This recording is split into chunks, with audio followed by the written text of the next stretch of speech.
So I would like to introduce our first speaker. She's a first-year student from Cincinnati, Ohio. She's going to be sharing this story called The Cat That Saved 9 Lives. Please welcome Aichetou Waiga.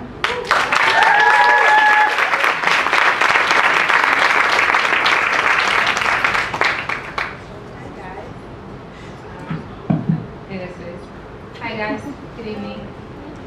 So my story takes place my junior year of undergrad, and it takes place in Nicaragua. Pues hace como 3 años que yo viajé a Nicaragua. I'm just kidding, I'm not going to tell my story.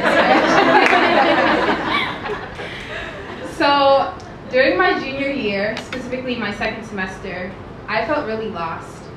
And I had just gone through my first serious breakup. I know how that goes.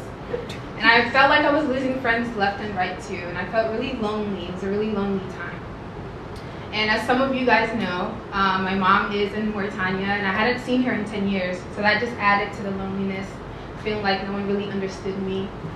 And so I wanted to take a break from school without actually taking a break from school. You know, I still wanted to graduate on time, and I still wanted to be able to take classes, but I knew that I didn't want to be in the same environment anymore because it wasn't conducive to my growth.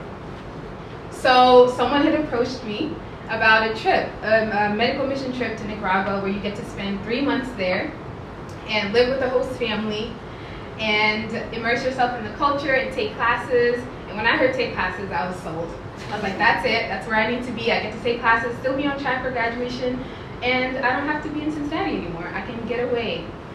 And so that's what I did.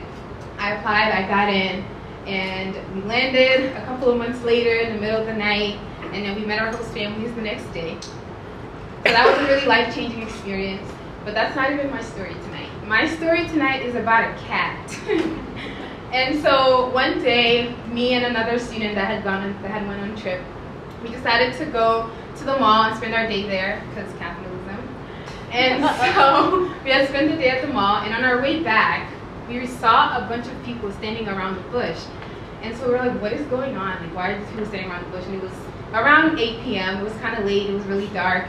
And so as we approached the crowd, we heard meows. Like, meow, meow, meow. I'm like, this cat sounds really tiny. And I can still see the cat in my head now, dark gray with white lines. And so as we got even closer to the crowd, we realized that there was a small dog attacking the cat. And so the cat was fighting for its life. And sorry for all my Americans, animals aren't always valued everywhere in the world, like they're valued here. And so this was like a fighting match of sorts.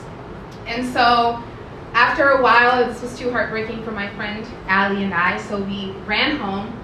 And my host mother, Doña Nieves, in Nicaragua, most older women are called Doña meaning like ma'am. So her name was Doña Nieves, and I ran home close to tears.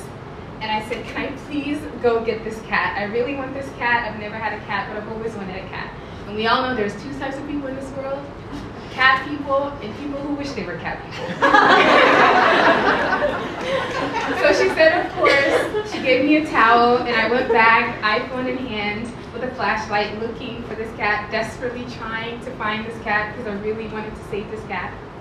And so I go and I look, and I spent about 30 minutes there, and I can't find the cat anymore. I don't know where it went, and I'm getting more and more emotional about a cat that I don't even know.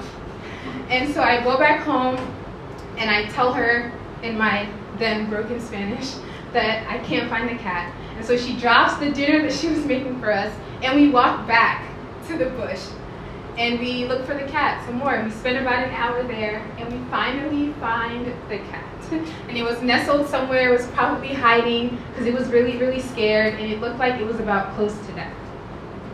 So we take the cat back. We're not veterinarians, but we cleaned it with alcohol that we had. We went to the closest grocery store. We got it some milk, and we fed it. And we ended up naming the cat Amelia. So when I was in high school Spanish, my then high school Spanish teacher gave everyone a Spanish name, you know, to immerse ourselves. And so my name was Amelia, so the cat was named after me. And so I didn't realize this at the time, but the whole reason why I went to Nicaragua was to find myself. I felt really lost, like I mentioned at the beginning of the story. And subconsciously, somewhere in my subconscious, I named the cat after me because I saw a little bit of myself in that cat. That cat was lost and scared and felt like it was being attacked from all angles. And that's why it was so important for me to find this cat and save this cat, because that cat was me. And so through finding that cat and rescuing that cat and watching its growth, it was a healing process for me that could also happen for me, that my soul felt broken and lost, but I could find myself just like I found that cat.